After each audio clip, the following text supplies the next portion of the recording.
Bueno, lo interesante de este panel es la palabra aplicada, ¿no? Es como empezar a aterrizar. Cuando uno mira en retrospectiva, para este año se estimaba que iba a haber una inversión de 2 trillones de dólares en AI, ya estando casi más del 50% del año. Ese número probablemente sea más alto. En el medio, la tecnología sigue evolucionando y nos permite hacer cosas. Pasamos de una IA que solamente nos hablaba y chateábamos y empieza a actuar. Y todo eso es porque los modelos son más inteligentes, funcionan mejor, la tecnología que está por detrás es más segura. Pero a contramano de eso, viendo retrospectiva, 2025 hay un informe que dice que el 95% de las pruebas de concepto que hicieron las empresas tuvo un retorno en esa inversión igual a 0. Entonces, en la industria empezamos a hablar de lo que se llama el cementerio de las pruebas de concepto. Entonces, ahora sí empieza a aparecer, empezamos a despejar esas pruebas de concepto y empiezan a aparecer los casos reales, de impacto real de AI aplicada. Y por eso es espectacular este panel para empezar a explorar sobre eso. Empecemos, Germán, si querés, por el caso de ustedes. Digo,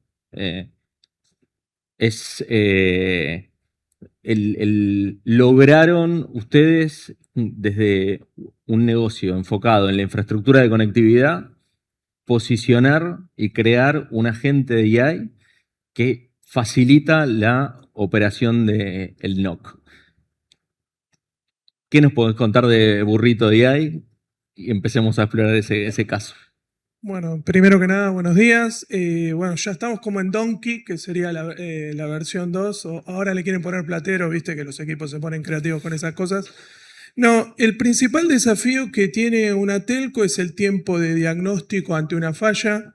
Más o menos, para que se den una idea, entre 5 y 10 pantallas tiene que ver un operador para ver todos los niveles tecnológicos, desde la fibra, el equipo de transmisión, IP, controles de servidores, XXXX. Eso tenía un tiempo de diagnóstico medio de más o menos 1 hora. Lo llevamos más o menos hasta entre 5 y 10 minutos.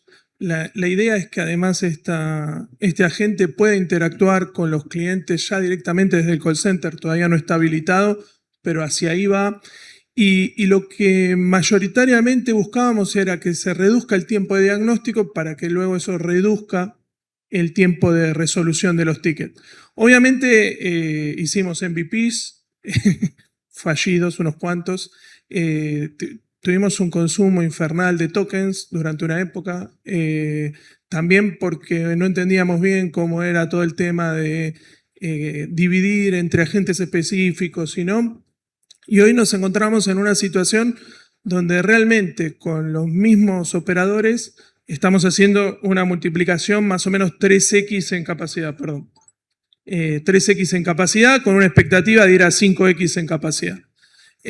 Obviamente esto trae muchísimas mejoras en la operación interna. Y bueno, y para nosotros es un desafío enorme, quizás el next step hoy, que es que vos puedas entrar y hables con la IA vocal, que es lo que estamos desarrollando ahora al call center, o por chat o por mail, para los viejos como yo, y que el burrito te corra atrás y te diga, no, mirá, sí veo caído, no veo caído, ya te abrí el ticket, no te abrí el ticket, no, probá esto porque no lo veo caído. Y en ese circuito de innovación permanente es en el que nosotros encontramos por lo menos valor. Para que te des una idea, hablando del cementerio de las pruebas de concepto, nosotros arrancamos con unas 20 iniciativas que propuso el equipo de trabajo, de los cuales cuando lo corrimos con un mini plan de negocio así chiquito, solo pasaron 3. O sea, las primeras 17 o 15 eran más el estado del arte que tecnología aplicada. ¿Qué aprendizaje podés compartir de haber desplegado esto en medio de un ecosistema que de alguna manera es, no quiero decir legacy, pero por lo menos es fierro fuerte, ¿no? Mira, yo creo que lo más importante para mí es, primero, que esté involucrado en el desarrollo quien genuinamente tiene el problema, ¿no? Este tema del Product Owner definido en Agile, si el Product Owner no tiene el problema, es un Product Owner débil. Quizás tiene una formación en Agile buenísima, pero si no está pegado al problema, es un Product Owner débil. Y lo segundo que nosotros hicimos, que para mí fue una de las claves del éxito, fue fluir en el caos, digo yo, ¿no? Fluir en el caos. Dejar que la gente tenga sus iniciativas, pruebe en su casa, obviamente no con datos reales, pero que pruebe mucho, que cada persona encuentre su forma de acercarse a la IA. Después, obviamente, institucionalizamos. Nosotros tenemos un mix, una IA para desarrollo, otra para correr los agentes. Matamos por ahí algunas de las iniciativas de una, tipo generar un LLM, que era una de las ideas locas que tuvo el mundo durante un tiempo, que iba a poder competir con Anthropic o con OpenAI. Y creo que pasó mucho por el owner, realmente owner, y mucha libertad de acción. Después con eso ordenamos, y del orden ahí sí podés conseguir un producto viable real y no algo que no se sostiene en el tiempo y no tiene capacidad de evolución. Gracias. Caro, vos estás en la frontera, en la trinchera de impulsar, evangelizar y también aterrizar para startups, pymes, medianas empresas, temas de AI. Lecciones aprendidas de tu lado, un poco escuchándolo a Germán. Buenos días, primero, un gusto estar acá. Gracias por la pregunta. Lo primero que aprendimos, yo trabajo muy de cerca con las pymes, más MES, de Argentina, y lo primero que entendimos es que a la hora de pensar en estas pymes, el ahorro de tiempo no fue el principal motivador de hacer las cosas bien, sino que nos enfocamos en dos cosas, en destrabar habilidades nuevas que la pyme no podía tener, tal vez áreas especializadas en datos. Hay muchas pymes que no tienen la capacidad de tener un área especial de data analysis. Entonces, lo primero que logramos, el primer aprendizaje, es destrabamos nuevas habilidades desde que tenemos el uso de la IA. Y lo segundo que logramos fue volumen. Las pymes empezaron a tener otro volumen, principalmente en tres cosas nosotros vimos. Lo primero que encontramos son volumen en la cantidad de datos posibles a analizar. Trabajo mucho con e-commerce, es el core, hace 10 años trabajo con e-commerce, y un buen análisis de e-commerce hasta hace poco necesitaba un gran equipo para hacer todos los análisis necesarios y tenés un buen volumen de compras. Y hoy en día lo que empezamos a descubrir es que con una sola persona se pueden hacer volúmenes de análisis de valor enorme para un e-commerce con una sola persona. Nosotros usamos mucho Claude, yo comparto todo el día en las redes las aplicaciones de Claude, y esto fue lo que generó más impacto para nosotros. El segundo uso de la IA para la pyme fue en el contenido. Para tener una buena sesión de contenido, un buen shooting, se necesita un buen presupuesto que muchas veces no lo tienen. Entonces, lo que hoy se logró con la IA es hacer un shooting más chico y que la IA genere volumen de ese contenido. Tenemos una marca de ropa que hace las fotos del 10% de su catálogo y el otro 90% lo hacemos con IA. Con la misma modelo, con el mismo fondo, cambias la prenda y empezás a tener mucho más volumen. Y tercero es de tareas. Hoy las personas dentro de la empresa pueden trabajar muchísimo más y muchísimo mejor con el mismo equipo sin necesidad de crecer. Entonces fue volumen y desbloqueo de habilidades lo que hoy generó más impacto y nos llevamos como primer aprendizaje. Volvemos al título pensando en el cementerio de las pruebas de concepto y AI aplicada. Está buenísimo lo que contás. Ejemplos o aprendizajes que podés compartir de acciones o despliegues que hicieron que son fáciles de hacer y que son medibles. Espectacular. Logramos, después de trabajar con 50 pymes intentando que el equipo adopte el uso de la IA, lo primero que descubrimos es que es muy diferente usar la IA que usar bien la IA. Ese fue el primer gap que empezamos a descubrir en el día a día. Y a partir de eso desarrollamos un framework de 3 pasos que lo pudimos implementar con nuestros clientes, incluso en la agencia, donde el primer paso, muy sencillo, es mapear los procesos, la mayoría ya lo tiene, y detectar qué partes de esos procesos se podrían resolver con un primer prompt. Okay. Con un prompt bien hecho, pero con un primer prompt. Una vez que mapeamos esos procesos, el siguiente paso fue desarrollar aplicaciones que se vean en el front como que no tienen IA, pero en el back están corriendo los prompts. Pues lo que pasa es que la adopción suele ser difícil y suele tener cierta fricción, entonces lo que hicimos para que las pymes con las que trabajamos puedan adoptarlo bien fue crear estructuras que no se vean IA. Por ejemplo, un equipo de generación de contenido para anuncios, hoy entra a una aplicación, tiene su dashboard, tiene una etapa de insight, de análisis de esos anuncios que lo hace la IA, pero ellos tienen que apretar un botón de generar análisis. Después de ese análisis pueden apretar un botón de generar brief creativos y la IA le arma los briefs creativos y después mandar a producción. Entonces nuestra segunda etapa fue todo el proceso, mapearlo de cierta forma que no se sienta que hay IA, pero que detrás sí corra la IA. Y el tercer paso fue meterle ahí adentro la posibilidad de chatear con la IA, de empezar a promptear adentro de la estructura que nosotros le creamos. Y ahora estamos un pasito más, que ya es directamente llevar esto a todos nuestros clientes. Espectacular. Caro tiene un canal de YouTube lleno de estas ideas y aterrizadas y tutoriales y demás. Está buenísimo, se los recomiendo. Y ahora vamos a otra. Vamos, si se quiere, un poco más para adelante, pensando en algo que todavía no está tan aterrizado para nosotros en el día a día, que es un poco la mirada que está empezando a desarrollar e impulsar Visa, que tiene que ver con el comercio agéntico, ¿no? Es como estamos acostumbrados a usar la AI para tener recomendaciones y para saber dónde tenemos que comprar, qué tenemos que hacer, pero hacia dónde vamos a entregar el poder de compra y de decisión a este modelo de comercio agéntico. ¿Qué nos puedes contar? ¿Cómo lo están pensando? Bueno, buen día. Bueno, en 1999, Juan, explotó lo que fue el e-commerce cerca del año 2008. Bueno, en el 99 se presentaron desafíos, ¿no? Cuando explota el e-commerce, nuevos desafíos de sumar seguridad a la transacción, ¿no? Ya no tenías más al comerciante enfrente tuyo.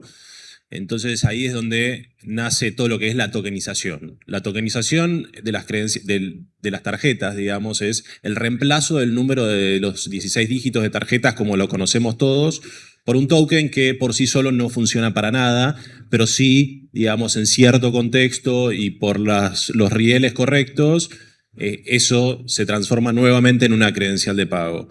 Luego, en el 2008, el comercio sigue evolucionando, ¿no? Y explota lo que fue el comercio mobile, todos lo vivimos, y ahí se suma el desafío de brindar una mejor experiencia, porque las pantallas pasan de ser de este tamaño a ser pantallas que caben en nuestra mano.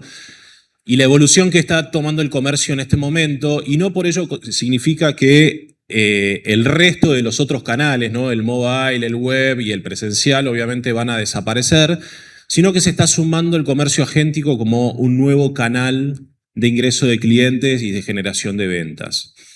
Nosotros lo que estamos haciendo es generando toda la infraestructura basado en 3 pilares principales, que es la seguridad, la confianza y la interoperabilidad.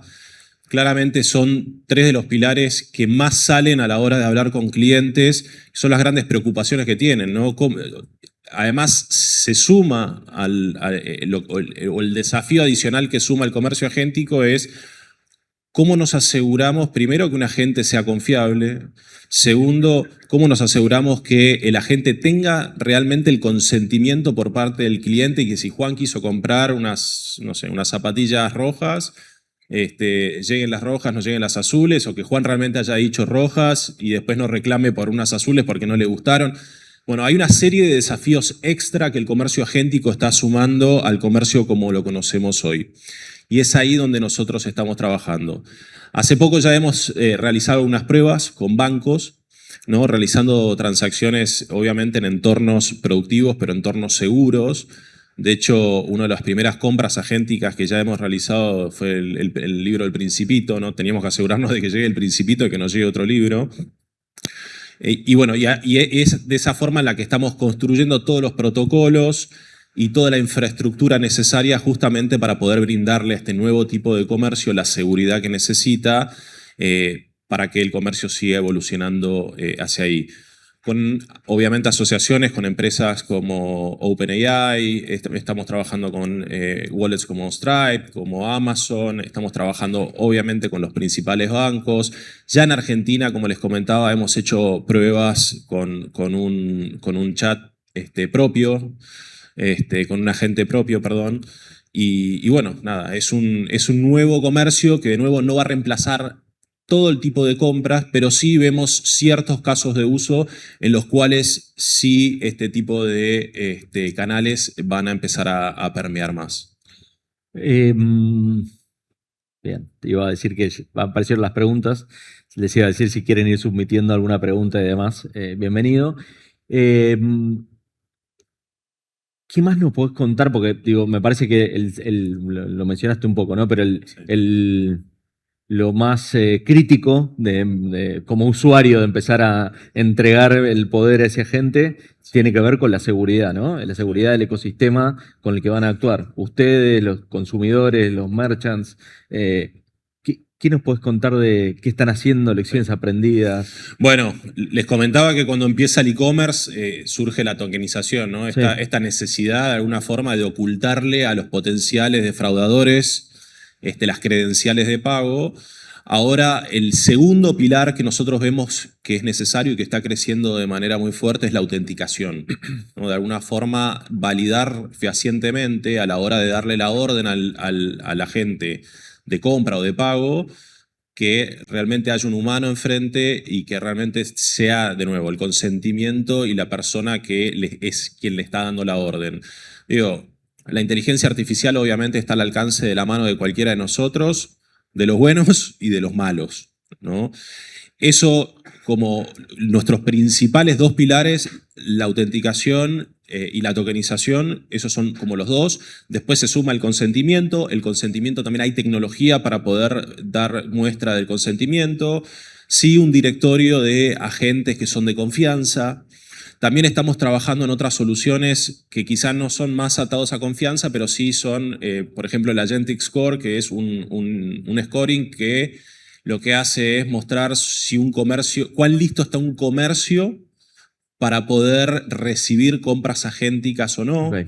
¿no? Se está empezando a armar todo un ecosistema, ¿no? En torno a este nuevo caso de uso de la inteligencia artificial, y ahí es donde estamos nosotros por detrás construyendo, digamos, todos los carriles y toda la infraestructura necesaria. Creo que el denominador común, digo, pensando en dónde estamos y volviendo a la premisa inicial de dónde venimos y cuál es la proyección, creo que es esencial que cada uno en su universo no solamente esté pensando en cómo aplicar AI, sino cuál va a ser, la base sobre la que va a construir eso. La seguridad, la sustentabilidad de esa solución para que no le consuma infinitos tokens, para que tenga confiabilidad y que las transacciones se confíen. Eso es esencial hoy en día y creo que tiene que ser como un corolario de lo que hablamos, ¿no? Más allá de la IA aplicada, cómo estamos, cuáles son las bases que estamos construyendo para llegar a más casos de uso de IA aplicada. Si quieren, vamos rápido a algunas preguntas que surgieron. Para Germán, la pregunta es si ¿cuál fue el impacto finalmente en ese NOC en términos de recursos humanos y eso, qué generó? No hubo impacto en recursos humanos, pero tiene que ver con que nosotros somos una compañía super fit, ¿no? O sea, el empuje de este desarrollo tiene que ver más que nada con la carencia de recursos que con el exceso de recursos. Eso es por el tipo de compañía que es Metrotel. Es una compañía que es una telco, pero es históricamente una compañía de fondos de inversión. Entonces toda nuestra estructura es super fit siempre. Eso creo que es una pregunta bastante común. Sí. No sé si en todos los segmentos se da igual, pero en Metro en principio no hubo impacto en recursos humanos. Fue una mejora, digamos, aportó mejora. En realidad lo que terminaba pasando es que, por ejemplo, sábado a la noche tenés 1 o 2 recursos. ¿Qué pasa si uno se enferma? ¿Qué pasa si tenés un evento grande? Entonces, todo esto lo que apunta es que ese recurso o esos 2 recursos por horario, sobre todo fuera de horario, rindan el doble o el triple. Caro, en un tweet, necesito la respuesta porque no tenemos tiempo, pero está buena la pregunta. Tiempo promedio de la gente a la que vas y le empiezas a explicar, a contarles estas ideas que transmitís. Tiempo promedio para asimilarlas y ponerlas en práctica. Perfecto. Nosotros dividimos todo lo que generamos en 2 columnas, impacto y esfuerzo. Y lo que encontramos es que los grupos que generan mayor impacto y menor esfuerzo son los early adopters. Entonces, estratégicamente, cada vez que incorporamos IA, arrancamos por estos grupos. Y una recomendación es que empezamos a hacer dailies, donde estos early adopters cuentan cómo están usando las nuevas tecnologías y empieza a suceder como un flywheel que se nutren entre ellos y están entusiasmados por las cosas que van haciendo. Así que encontrar ese grupo de early adopters que lo tome rápido, que se ponga la camiseta y después el resto medio que va a caer por goteo. Los embajadores, los referentes.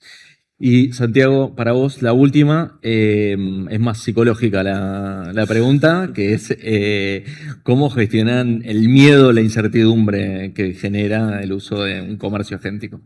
Bueno, principalmente orquestando los diferentes jugadores, ¿no? Los clientes, los comercios, los adquirentes, los bancos, las fintechs, ¿no? Orquestando, digamos, todo ese ecosistema y de nuevo, haciéndole foco mucho en lo que es seguridad, confianza y obviamente la interoperabilidad que está por debajo. De alguna forma le das, digamos, certidumbre a todos los jugadores que permiten el comercio agéntico. Súper. Bueno, muchas gracias. Gracias a todos.